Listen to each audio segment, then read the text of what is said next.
Assalamualaikum warahmatullahi wabarakatuh. Saya Naila Yusabira dari kelas 11 MIPA 2. Di sini saya akan membahas materi tentang teori kinetik gas.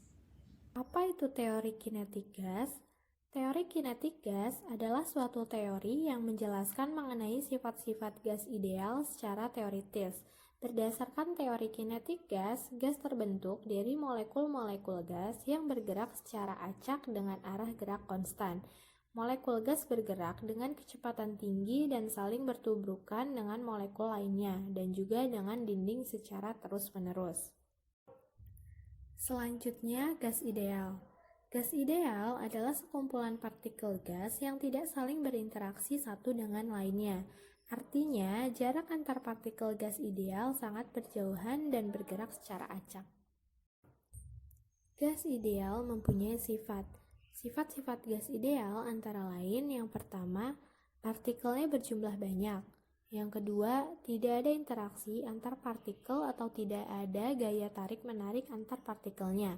Ketiga, jika dibandingkan ukuran ruangan, ukuran partikel gas ideal bisa diabaikan. Keempat, tumbukan yang terjadi antara partikel gas dan dinding ruangan merupakan tumbukan lenting sempurna. Kelima, partikel gas tersebar secara merata di dalam ruangan.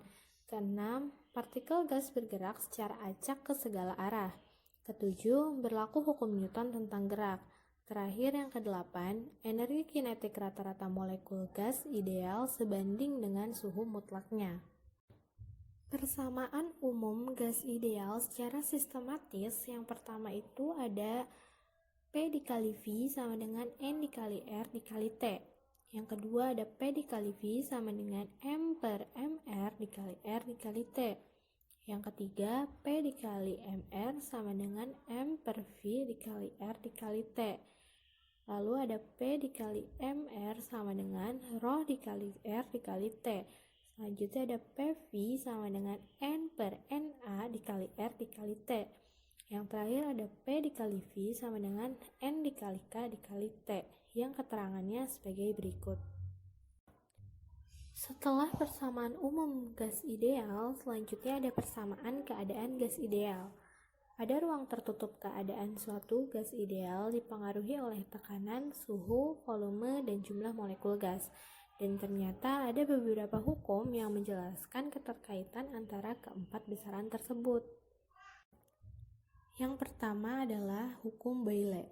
Hukum Boyle dicetuskan oleh seorang ilmuwan asal Inggris yaitu Robert Boyle, yang pernyataannya adalah jika suhu suatu gas dijaga konstan, maka tekanan gas akan berbanding terbalik dengan volumenya, yang rumusnya adalah P dikali V sama dengan konstan, atau P1 dikali V1 sama dengan P2 dikali V2, yang keterangannya adalah tekanan gas pada keadaan 1 dikali dengan volume gas pada keadaan 1 sama dengan tekanan gas pada keadaan 2 dikali dengan volume gas pada keadaan 2. Yang kedua ada hukum Carles. Hukum yang ditemukan oleh Jacques Carles ini menyatakan bahwa jika tekanan suatu gas dijaga konstan, maka volume gas akan sebanding suhu mutlaknya, yang rumusnya adalah V per T sama dengan konstan, atau V1 per T1 sama dengan V2 per T2, yang keterangannya adalah volume gas pada keadaan 1 dibagi dengan suhu gas pada keadaan 1 sama dengan volume gas pada keadaan 2 dibagi dengan suhu gas pada keadaan 2.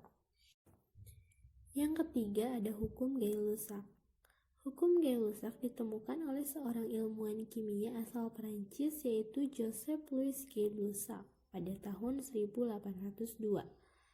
Pernyataannya adalah, jika volume suatu gas dijaga konstan, tekanan gas akan sebanding dengan suhu mutlaknya, yang dimana rumusnya adalah P per T sama dengan konstan, atau P1 per T1 sama dengan P2 per T2, yang keterangannya adalah tekanan gas pada keadaan 1 dibagi dengan suhu gas pada keadaan 1 sama dengan tekanan gas pada keadaan 2 dibagi dengan suhu gas pada keadaan 2.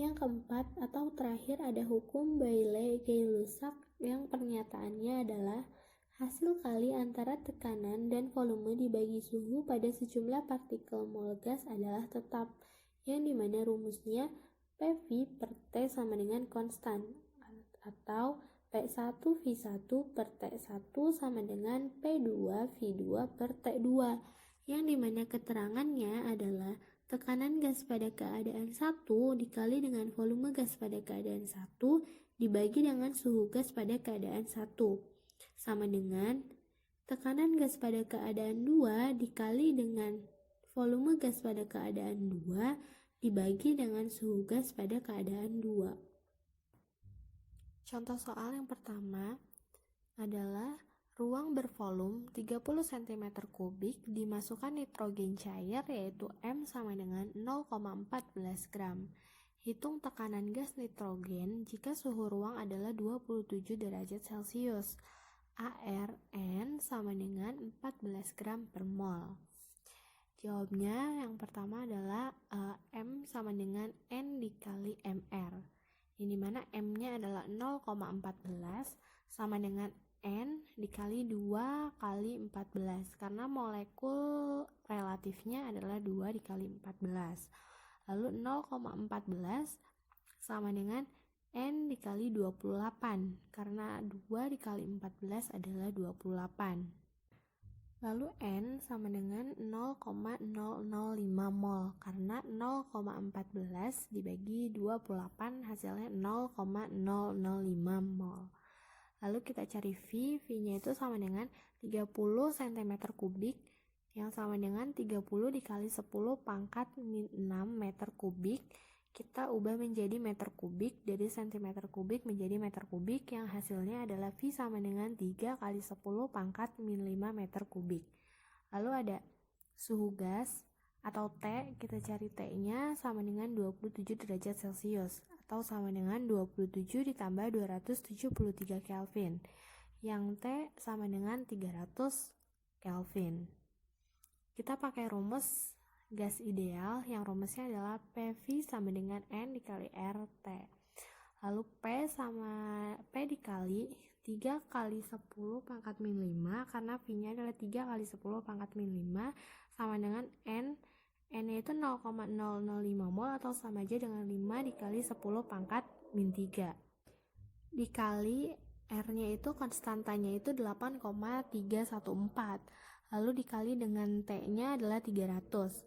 P sama dengan 41,57 dikali 10 pangkat min 1 dikali 10 pangkat 5 yang hasilnya P sama dengan 4,157 dikali 10 pangkat 5 N per M kubik. Kenapa satuannya menjadi N per M kubik? Karena V-nya itu kita ubah menjadi meter kubik dan T-nya atau suhu gasnya itu Kelvin. Otomatis hasilnya akan menjadi N per M kubik.